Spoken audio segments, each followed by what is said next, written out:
I'm Neil Armstrong, and this is my friend, Buzz Aldrin. Today we will explore outer space, which will be the first in history humans set foot on the moon.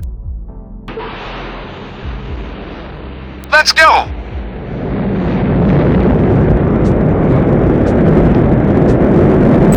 Maybe that's what Neil Armstrong wanted to say before going to the moon.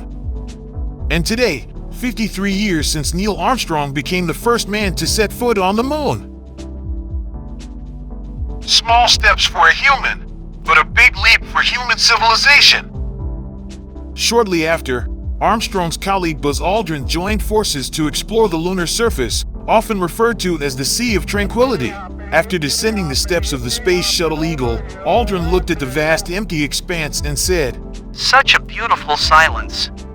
Since the Apollo 11 mission in July 1969, the moon has remained completely untouched. No man has been on the moon since 1972. But that situation could soon change as a number of companies have expressed interest in exploring, and if possible, mine the surface of the moon in search of gold, platinum, and white metals, and other mineral resources that are increasingly scarce on Earth, but vital for electronics. Earlier this January, China flew a set of modules called Chang'e 4 on the moon. This tool managed to grow cotton flower seeds in the biosphere it built on the lunar surface. Chang'e 4 also analyzed the opportunity to build a research center. Meanwhile, the Japanese space company, iSpace, plans to build a transportation platform between the Earth and the moon. They also talk about exploring water from the moon. The point is that development continues and is planned to occur. So, is there a role to ensure the silence called Aldrin remains untouched? I hope that in the future, a small human hand doesn't destroy this peaceful place. I hope. Another question, can the Earth's only natural satellite turn into a political commercial land and an acquirable entity? The potential ownership of astronomical objects has been a matter of debate since space exploration began in the Cold War era, when the United States Space Agency's first manned flight mission. The United Nations published a treaty related to outer space which was signed in 1967 by the Soviet Union, Britain, including the United States. Outer space, including the moon and other space objects, not subject to acquisition on the basis of sovereignty, on the basis of occupation or other reasons. Joanne Wheeler, director of aerospace company Alden Advisors, called the agreement the Magna Carta of space.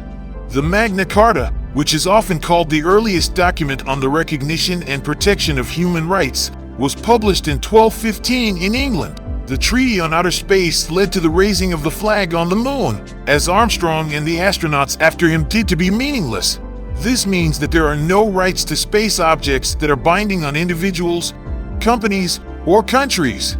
In practical terms, the issue of land ownership and mining rights on the moon was not so massive in 1969. However, with the development of technology, exploitation of lunar resources has become more and more possible.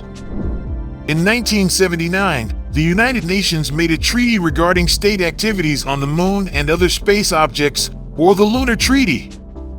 The document states, space objects should be used for peaceful purposes. The UN must also know the reasons and the point of building each space station. The treaty also states, the moon and its resources are a common heritage for all mankind.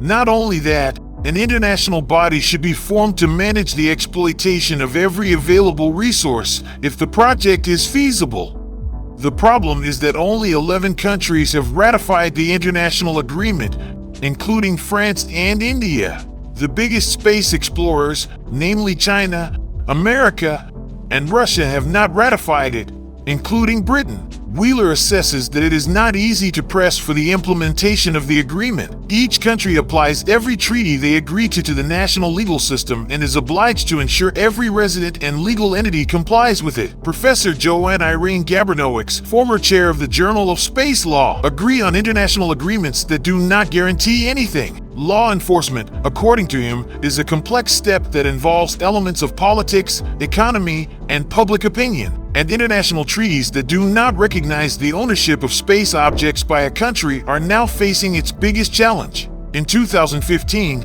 the U.S. passed the Space Business Competition Act. The regulation recognizes their citizens' ownership of the asteroid resources that were successfully acquired. The regulation does not apply to the moon, but the basic principles will probably be applied to bigger things. Eric Anderson, founder of space exploration company Planetary Resources, described the law as the largest property rights recognition in history. In 2017, Luxembourg passed a domestic regulation that recognizes the right of everyone to own space objects. Etienne Schneider, the country's deputy prime minister, said the policy would make his country a pioneer and leader in this field. The desire to explore and make profits from outer space continues to emerge. A number of countries also seem to be increasingly showing their intention to help space corporations.